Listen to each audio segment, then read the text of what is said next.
Shalom, saudaraku yang diberkati Tuhan. Sebelum kita melaksanakan kerja pelayanan kita di hari ini, mari kita membaca firman Tuhan, kita renungkan firman Tuhan, supaya firman menuntun kita di hidup kita di sepanjang melaksanakan tugas tanggung jawab kita. Mari berdoa. Terpujilah Engkau, Bapa, Putra, dan Roh Kudus, yang oleh kasih dan kemurahan-Mu boleh menuntun kami menikmati perjalanan hidup di hari yang baru ini. Kami awali dengan belajar dari firman. Kami memohon tuntunan kuasa Roh Kudus Tuhan menolong dan menuntun kami untuk mengerti dan memahami maksud kehendak firman-Mu di hidup kami. Maka Engkau yang senantiasa berbicara bagi kami. Amin. Mari kita baca firman Tuhan dalam bagian bacaan firman Lukas pasalnya yang ke-23. Kita baca ayatnya yang ke-32. Demikian bunyi firman Tuhan. Dan ada juga digiring dua orang lain, yaitu dua penjahat, untuk dihukum mati bersama-sama dengan dia. Saudaraku yang dikasihi dan diberkati Tuhan, kita baru menghayati karya salib Yesus yang boleh kita rayakan bersama pada kemarin hari. Hukuman mati yang diterima oleh Yesus adalah merupakan penggenapan karya Allah bagi kita manusia. Semua yang terjadi dalam diri Yesus telah dinubuatkan oleh para nabi terlebih dahulu. Dalam peristiwa kematian Tuhan Yesus, maka digiring dua orang lain, sebagaimana kata firman Tuhan kita saat ini, yakni dua penjahat untuk dihukum mati bersama-sama dengan dia. Kehadiran dua orang penjahat dalam konteks bagian firman saat ini adalah merupakan penggenapan dari nubuatan para nabi. Terlebih khusus yang dinubuatkan oleh Nabi Yesaya, sebagaimana tercantum dalam Yesaya pasal 53 ayatnya yang ke-12.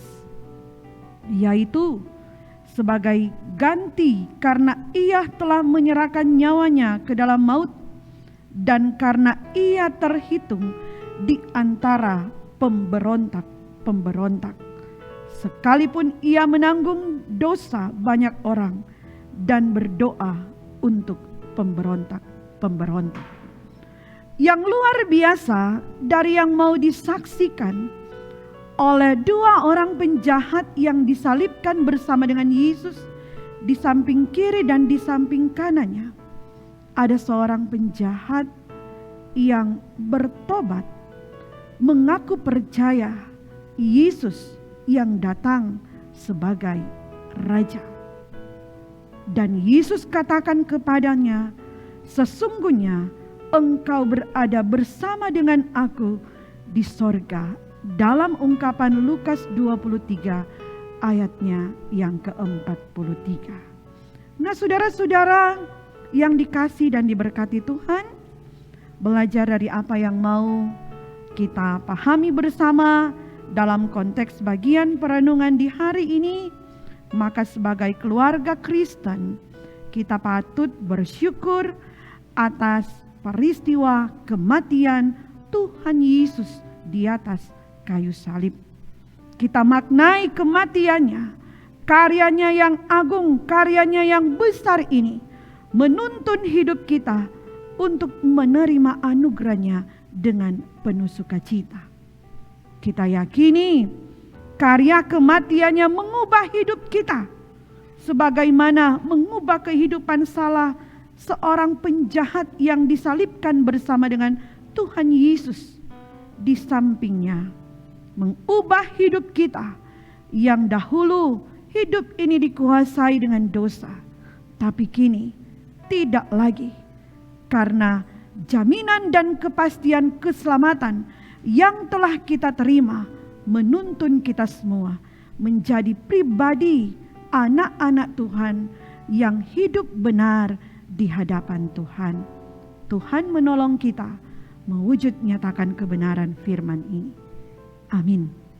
Mari berdoa. Terima kasih Tuhan, kebenaran firman-Mu boleh terberi bagi kami, semakin memotivasi dan memantapkan langkah kehidupan kami, untuk kami terus mengingat akan karya salib yang dilakukan oleh Kristus Yesus dalam hidup ini, yang mengubahkan kami dari cara hidup yang tidak berkenan kepada Tuhan, menjadi pribadi yang melakukan dalam gaya hidup yang menyenangkan hati Tuhan. Tuhan menolong dan memampukan kami mewujud nyatakan kebenaran firman di perjalanan hidup kami, baik di hari ini, esok, dan selalu terus. Di dalam nama Tuhan Yesus kami berdoa kepadamu. Amin. Demikian renungan harian kita di saat ini. Tuhan Yesus memberkati kita sekalian. Shalom.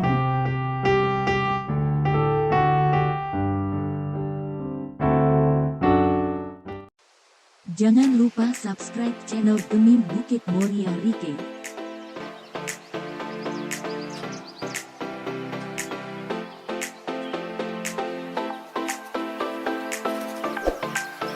Dan nyalakan lonceng di samping kanan untuk memperoleh info terbaru mengenai ibadah-ibadah yang dilaksanakan. Salam sehat. Tuhan Yesus memberkati kita semua. Shalom.